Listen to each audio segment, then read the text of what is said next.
ഡാ സത്യം പറ, നിങ്ങൾ തമ്മിൽ പ്രേമത്തിലാണോ? ആണോന്ന് എനിക്ക് നല്ല ഡൗട്ടുണ്ട്.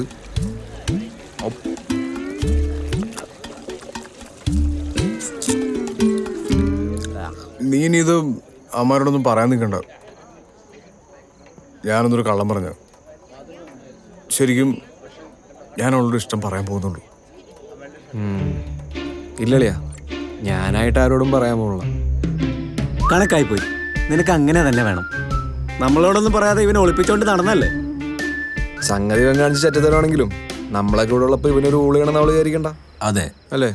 അല്ല അല്ല, അവനെ കാണാൻ എങ്ങനെയാ? അവനെ കാണാൻ കുഴപ്പമൊന്നുമില്ല. പക്ഷെ അതല്ല, അവൻ്റെ കയ്യിലേ തൈക്കോണ്ടോ അല്ലെങ്കിൽ കുംഫു അങ്ങനത്തെ ഒരു ഐറ്റം അവൻ്റെ കയ്യിലുണ്ട്. കോണ്ടോ?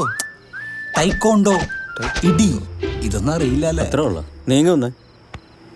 അതെ, നമ്മൾ 4 പേരും അങ്ങോട്ട് നിന്ന് അവനെ പിടിച്ച് പുറത്തിട്ട് 3 അങ്ങ് കൊടുക്കാം. അപ്പൊ എങ്ങനെയുണ്ടാവും? അപ്പൊ എല്ലാവരും സ്ഥിരിക്കും. എടാ, അവൻ 5-6 പേരടിച്ച് പരിപ്പാക്കിയതാണ്. നീ കണ്ടാണോ? അല്ല, നല്ല പേടിയാണ്. അങ്ങനെയാണേ വേണ്ട, വേറെ പ്ലാൻ ചെയ്യാം. മാറ്റിപ്പിടിക്കാം. ആ, പണിയുണ്ട്. ഞാൻ രാത്രി കിടന്നിട്ട് ആലോചിക്കാം. പറഞ്ഞുതരാം. കിട്ടും. പിന്നെ കിട്ടും. രാത്രിയല്ലേ? അപ്പൊ അവനെ പിടയ്ക്കാം. അളിയ, നീ കൂടെ നിൽക്കുവോ? നിൽക്കും.